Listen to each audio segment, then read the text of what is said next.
Really excited today to talk to one of my favorite people in sports media. He does an unbelievable job. It's hard to actually tune on ESPN radio and not hear him. Like when it's 1 a.m., when it's 8 a.m., when it's noon. I swear there's some days there where he goes for like 14 straight hours. It's really, really impressive. He's Mike Golic Jr., had an outstanding career at Notre Dame, was in the NFL for a while, and is a guy I got to know a little bit, gosh, a long time ago now at this point. Mike, what's up, man? How are you? I'm doing good, Ross. I appreciate it, man. It's been nice. Listen, the one thing I learned, and Frank Verducci, a mutual friend of ours and former coach, brought us together. The one thing I learned from you and basically everyone else in football is the more you can do. And I make sure that no matter what, I'm doing a lot, so it's a lot harder for ESPN to fire me if they ever start to get wise to that and start to think otherwise. Yeah, so give me the breakdown. So are you still doing like the is it called First and Last still?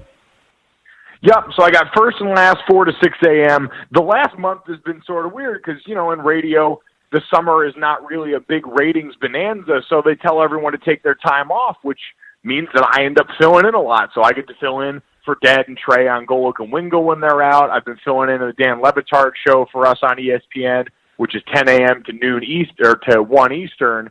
And so I kind of just find myself in a lot of different spots over the last few weeks of the summer and try and make myself useful, man. Opportunities, they're few and far between, so you make sure when they're there, you knock them out of the park. Well, man, I have a 6 a.m. radio show, so I got crazy respect for you having a 4 to 6 show. But are you not on Golic and Wingo with your dad and Trey every day anyway?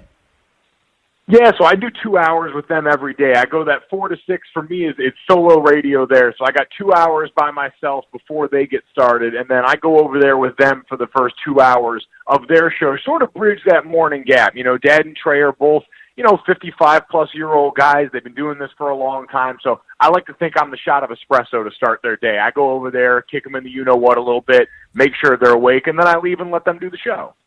So, all right, so I'm curious about this, because I know a little something about this. So what time do you typically go to bed, and what time do you typically wake up? So usually my alarm, and when I got First and Last, first alarm goes off at about 2:40, so I can try and get to the studio by 3, get a little while to prepare before the show.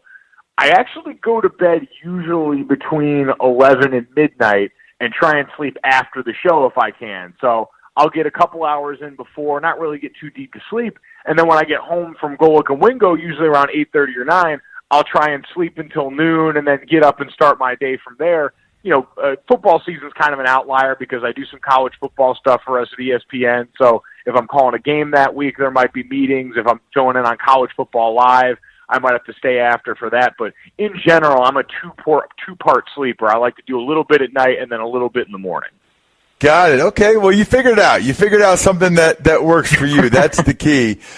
So one thing I've always been curious about, so give me and I have 2 daughters, so it'll be a little bit different for them, but give me the pros and cons of growing up as the son of an NFL player, and I guess to some extent NFL player who was in the media. What's the best part about it? What's the worst part about it? Yeah, so the thing is, I have much more experience with the media portion of that with Dad. I was so young when he was still playing. I have great pictures of me from Eagles training camps as a kid failing to punt a football, which was a larger theme in life. But I remember so much more growing up, knowing my dad played ball, but having him on the radio side. And the advantages, listen, they're great. I mean, as a kid who grew up loving football too, I got to go with my daddy when he would cover the Pro Bowl. I got to meet a lot of the guys that would end up being football heroes of mine at those settings, getting to be up close and personal with them because of his relationships. And then when it came time for me to actually play sports and play football, I got to pick the brain of a guy who had done everything I wanted to do. I wanted to play in Notre Dame. I wanted to play in the NFL.